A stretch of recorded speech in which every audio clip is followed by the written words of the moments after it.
Hello friends, welcome back to Vijaya's kitchen. ఈరోజు నేను చాలా సింపుల్ అండ్ టేస్టీగా గోంగూర కర్రీ ఎలా చేసుకోవాలో మీతోని షేర్ చేసుకుంటున్నాను. ఈ కర్రీ వచ్చేసి రైస్ అండ్ జొన్న రొట్టెలకి చాలా బాగుంటుందండి.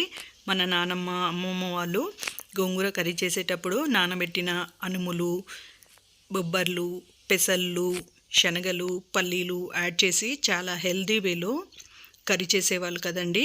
ఈరోజు కూడా నేను పల్లీలు అండ్ శనగల కాంబినేషన్లో ఈ కర్రీని మీతో షేర్ చేసుకుంటున్నాను. ఒక చిన్న రిక్వెస్ట్ ఫ్రెండ్స్, వీడియో నచ్చినట్లయితే లైక్ చేయండి, షేర్ చేయండి, కమెంట్ చేయండి. మరి రెసిపీ ఎలా చేసుకోవాలో చూద్దాం. ముందుగా స్టవ్ ఆన్ చేసి ప్యాన్ వేడయ్యాక ఒక 2 టేబుల్ స్పూన్ ఆయిల్ని యాడ్ చేసుకోవాలి. ఆయిల్ వేడయ్యాక ఒక 1 టేబుల్ స్పూన్ జీలకర్ర, ఒక 2 ఎండుమిరపకాయలు, 6 పచ్చిమిర్చి చీలికలు యాడ్ చేసుకొని ఫ్రై చేసుకోవాలి. ఇవి కాస్త ఫ్రై అయిన తర్వాత ఒక 4 వెల్లుల్లిని ఇలా కచ్చాపచ్చగా దంచి యాడ్ చేసుకోవాలి. వెల్లుల్లి ఫ్లేవర్ చాలా బాగుంటుందండి. ప్రతి ఒక్క కర్రీలో కూడా ఎంతో కొంత, అంటే ఒక 4 నుండి 5 వెల్లుల్లిపాయలను ఇలా యాడ్ చేసుకున్నారనుకోండి, ఆ టేస్టే డిఫరెంట్గా ఉంటుందండి.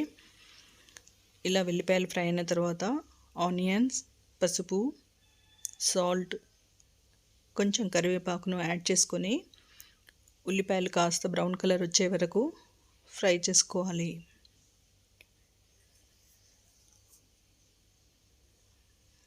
చూడండి, ఈ మాత్రం ఫ్రై అయితే సరిపోతుంది.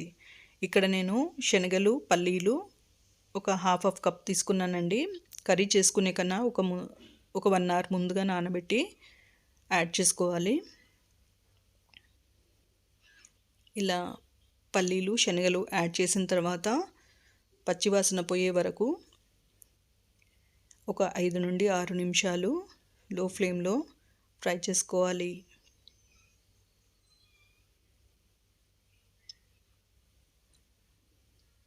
తర్వాత మూతబెట్టి కంప్లీట్గా శనగలు, పల్లీలు ఉడికే వరకు ఫ్రై చేసుకోవాలి. మరి ఎక్కువ టైం ఏం పట్టదండి, ఎందుకంటే మనము 1 అవర్ నానబెట్టాం కాబట్టి తొందరగానే ఉడికిపోతాయండి. ఇలా గోంగూరను యాడ్ చేసుకున్న తర్వాత మూత పెట్టి మీడియం ఫ్లేమ్లో ఫ్రై చేసుకోవాలండి. మరి ఎక్కువ టైం కూడా పట్టదండి, వితిన్ 5 మినిట్స్లో ఉడికిపోతుంది కర్రీ మొత్తము.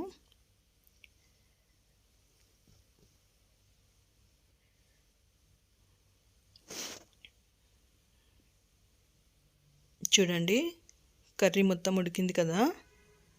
ఇప్పుడు మనము కర్రీకి సరిపడా కారం యాడ్ చేసుకోవాలి. ఈ గోంగూర కొంచెం పులుపు ఎక్కువ ఉంటుంది కాబట్టి పులుపుకు తగినంత కారం యాడ్ చేసుకుంటేనే బాగుంటుందండి.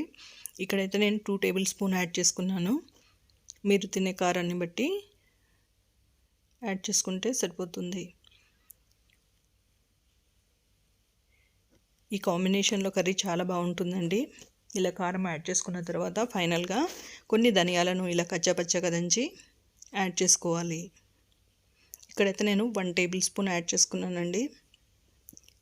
ఇలా కారము, ఉప్పు అన్నీ యాడ్ చేసుకున్న తర్వాత మూతబెట్టి కర్రీ కొంచెం మెత్తగా అయ్యే వరకు ఫ్రై చేసుకోవాలి. ఇలా చేయటం వలన పల్లీలకి, శనగలకి మంచి గోంగూర ఫ్లేవర్ యాడ్ అవుతుందండి. ఈ కర్రీ కొంచెం కారం కారంగా, పుల్ల పుల్లగా చాలా బాగుంటుందండి. ఈ కర్రీ 2 డేస్ వరకు కూడా అస్సలు పాడవకుంటుంటుందండి. ఫైనల్గా కొంచెం కొత్తిమీరను యాడ్ చేసుకొని కలుపుకున్నట్లయితే ఎంతో టేస్టీగా ఉండే గోంగూర కర్రీ రెడీ అవుతుంది. అంతేకాకుండా గోంగూరలో vitamin A, C, manganese, iron, magnesium ఎక్కువగా ఉంటుంది కాబట్టి మన ఇమ్యూన్ సిస్టమ్ కూడా చాలా హెల్దీ వేలో ఉంటుందండి. అంతేకాకుండా ఇలా దాల్స్ యాడ్ చేయడం వలన ఫైబర్ కూడా యాడ్ అవుతుంది కాబట్టి కాన్స్టిపేషన్ కూడా రాకుండా ఉంటుంది. ఫ్రెండ్స్, ఒక చిన్న రిక్వెస్ట్ అండి, వీడియో నచ్చినట్లయితే లైక్ చేయండి, షేర్ చేయండి, కమెంట్ చేయండి. ఛానల్ని మొదటిసారిగా చూస్తున్నట్లయితే సబ్స్క్రైబ్ చేసుకోండి. Thank you for watching.